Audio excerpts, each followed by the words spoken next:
Imagine smiling in Victorian London and unknowingly carrying a piece of a battlefield in your mouth. It sounds like the premise of a horror novel, but for thousands of people in the 19th century, it was reality. In the years after one of the most famous battles in European history, a strange and unsettling trade quietly flourished across Britain and beyond. Wealthy men and women paid enormous sums for beautiful artificial teeth. Dentists made fortunes, middlemen built businesses, and the raw material came from a source few patients ever imagined: the dead. This is the forgotten story of the teeth of Waterloo, the moment when war, medicine, and commerce collided in one of history's most disturbing businesses. To understand how this happened, we need to travel back to a world where losing your teeth was almost inevitable. In the early 19th century, dental care was primitive. Toothpaste existed, but scientific dentistry did not. Sugar consumption had exploded across Europe. Yet people knew little about preventing decay. Tooth infections were common. Extractions were often the only treatment available. By the time many adults reached middle age, they had already lost a significant number of teeth. For wealthy people, this created a problem that was both practical and social. Teeth were more than tools for eating. They were symbols of health, status, and beauty. A missing smile could damage a person's confidence, reputation, and prospects.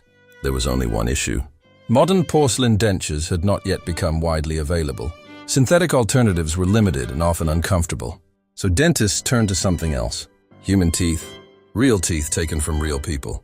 Some came from the poor, who sold their teeth while still alive for desperately needed money. Others were collected from hospitals, prisons, and graveyards. A market emerged where human teeth became a commodity. But everything changed on June 18, 1815. That was the day of the Battle of Waterloo in present-day Belgium.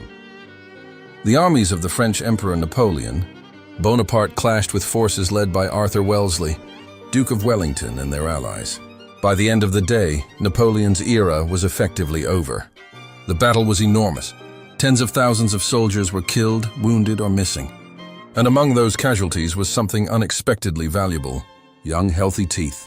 Most soldiers were in their late teens or 20s. They had not yet experienced decades of dental decay. Many possessed strong, intact teeth that were considered ideal for transplantation into dentures. Within days of the battle, scavengers began moving across the fields. The aftermath of Waterloo attracted all kinds of opportunists. Some searched for weapons, others searched for uniforms, boots, or valuables. But a growing number were interested in something far smaller: teeth. Thousands upon thousands of teeth were removed from fallen soldiers and gathered for resale. The trade in dental teeth expanded rapidly, with dealers transporting them back to Britain and Europe. Skilled craftsmen mounted them onto ivory bases, often carved from hippopotamus or walrus tusks. The finished products became known as Waterloo Teeth. At first glance, the name sounded prestigious. Many customers had no idea what it actually meant. Waterloo teeth were desired by wealthy Victorians due to the young, healthy adult donors with naturally shaped teeth. Imagine attending a London dinner party in the 1820s with this preference. Candles flicker across polished silver. Conversations drift through the room. Elegant guests smile as they discuss politics, literature, and society. What nobody mentions is that some of those smiles may have originated on a battlefield hundreds of miles away. Yet the story becomes even stranger. The popularity of Waterloo teeth reveals something profound about 19th century society. People were fascinated by progress, refinement, and appearances. Industrialization was transforming cities. New technologies promised a brighter future. At the same time, countless aspects of daily life remained deeply connected to mortality. Human hair was turned into jewelry.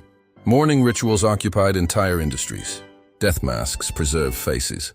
Medical schools depended on bodies obtained through controversial means. The line between the living and the dead was often much thinner than modern people imagine.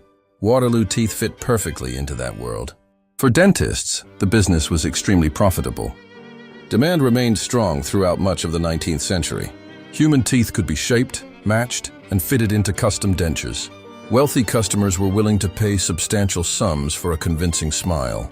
Advertisements typically neglected to reveal the actual source of materials. As years passed, the supply expanded beyond Waterloo itself. Other battlefields contributed. Human teeth continued entering the market through numerous channels. Waterloo remains famous for its source, yet its legendary status is overshadowed by hidden denture imperfections. They could be uncomfortable. They required maintenance.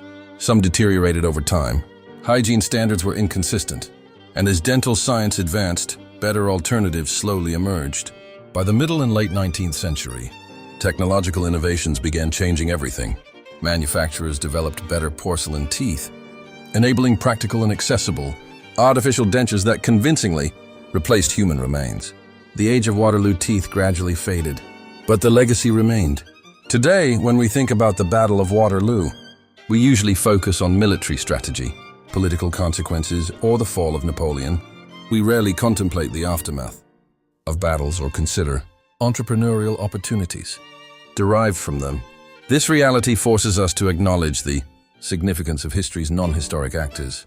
It is also shaped by ordinary people responding to incentives, scarcity, and desire. The market for Waterloo teeth existed because people wanted something desperately enough to ignore where it came from. And perhaps that is the most unsettling part of the story.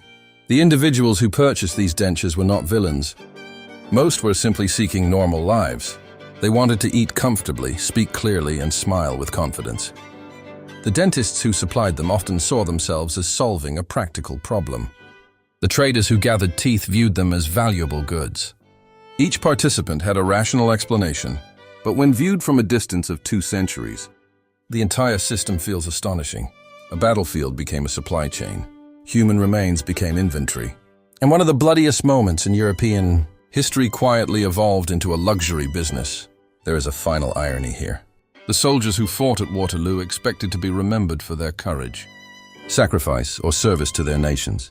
Many were, but some left behind a different legacy altogether. Long after the cannons fell silent and the smoke disappeared.